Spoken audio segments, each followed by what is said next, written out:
অনেক দিন পর সবাইকে কাছে পেয়ে আমার নিজের কাছে যে এতটা ভালো লেগেছে তা বলার বাহিরে।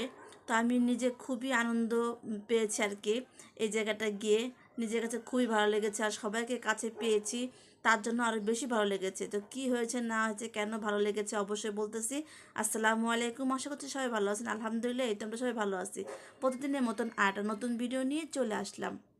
রান্নাবান্না শুরু করে দিলাম। সকাল থেকে চিন্তা করতেছি কী রান্নাবান্না করব, অনেকটা সময় পার করে দিলাম। তো ঘরে তো তেমন কোনো কিছু ছিল না, তো ছোট মাছ ছিল, বাচ্চা তো ওই ছোট মাছ খাবে না।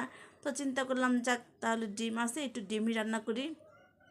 আর বাচ্চার বাবার আসারও কথা ছিল, সে তো আসলো না।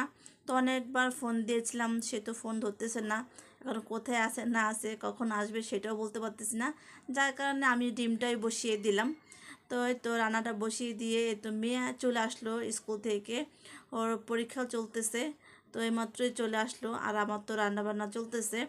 তো একটাই তরকারি রান্না করব, দেখি আমার হাজব্যান্ড আসুক, দেখি কি নিয়ে আসে।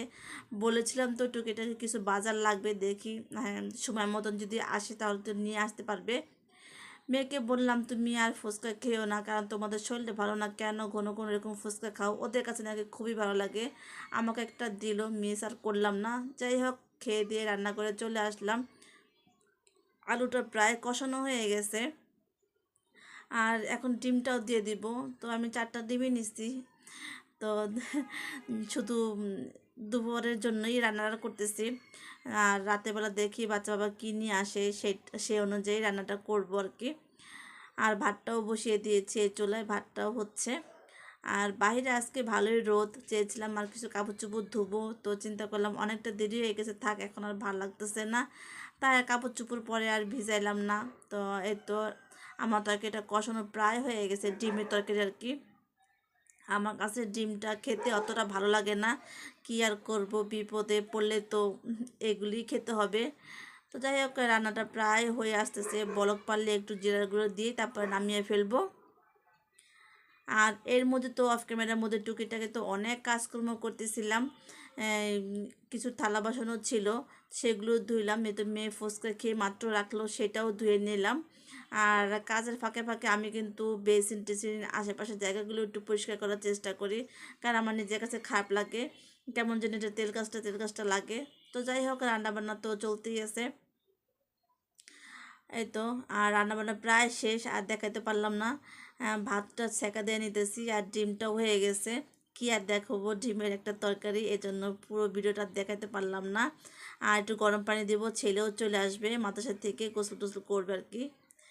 এই তো, এই দিনটা আজকে আমার কাছে এতটা ভালো লেগেছে, নিজের কাছে খুবই আনন্দ ফিল করলাম আর কি।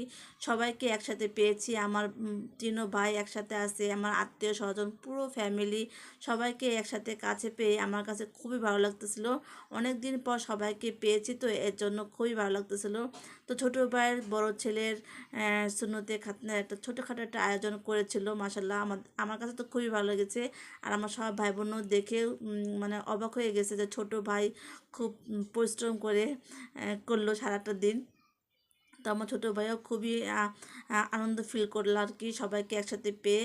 আমার কাছেও ভালো লেগেছে, আমাদের সব আত্মীয় স্বজন আসছে আমাদের বাসা থেকে, আমার ভাইয়ের শ্বশুরবাড়ি থেকে। তো সবাই আসছে, একসাথে খাওয়া দাওয়া করতেছে। তো এখানে বিভিন্ন ধরনের আইটেম করা হয়েছিল আর কি। এই জর্দা, মুরগির রোস্ট, গরুর মাংস, পোলাও, সালাদ, সবজি, কোক।